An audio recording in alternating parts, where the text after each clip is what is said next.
Don't get me wrong, I'm glad that I haven't been murdered, imprisoned, beaten, dragged behind a truck, shot, or mutilated for being some flavor of queer.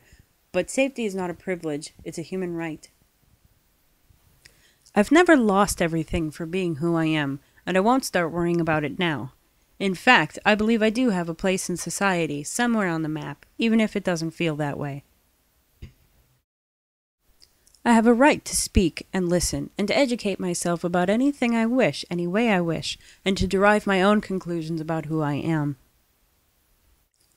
I have a right to enjoy those conclusions about my gender, and to change them if I feel that those conclusions only apply to a limited time frame, or that they put me at risk, or if I simply change my mind. With the responsibilities of protecting my body, so come the privileges of enjoying it, and adapting it to my needs and values.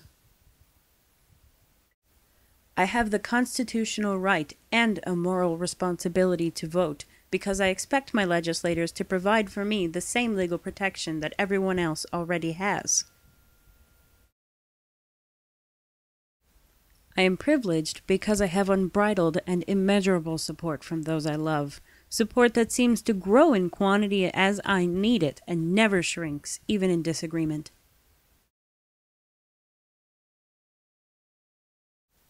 I would enjoy the privilege of my gender being a non-issue at church, in the hospital, or in any place where my gender conflicts with an antiquated status quo. I have the privilege of living in a country where I do not have to, by law, spend my money on a dress, a bonnet, or a burqa if I do not wish to. I am genetically female, and I am dedicated for life to a lesbian. This is by my own choosing, though, and not my parents' or my religion's.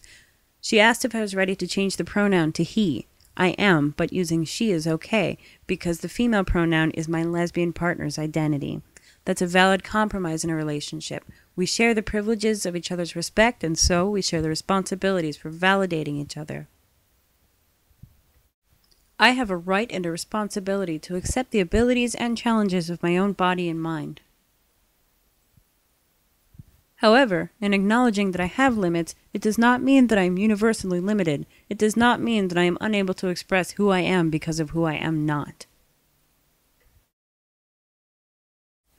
Although my gender identity does not promote the behaviors and values that society would prefer I act out, I am still entitled to express myself in ways that I find acceptable by the cultural methods under which I was raised.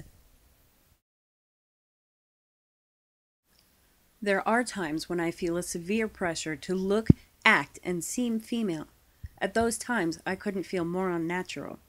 But I'm willing to carry a reasonable portion of the work in activism, legal testimony, and awareness, because I want the number of rights I have to increase, and I also want the aggression toward the transgender community to decrease. I believe the two are related, and that they are sadly disproportionate. A few key words remind us of what happens when the fears of others get a hold of us and we start feeling responsible for other people's misdirected anger or ignorance. These words are so common that we dismiss them as buzzwords that only happen in the news. However, they are not immutable, and I invite you to refute the negative feelings that you may have about being transgendered. Those feelings may include resentment of the workload that comes with transition, the fear of being unacceptable, the misconception that it is right to be uncomfortable if it allows you to perform in society. On the contrary, a sense of personal well-being can lead to the identification of an inappropriate or unhealthy niche, leaving you in the position to uproot and to choose a better situation.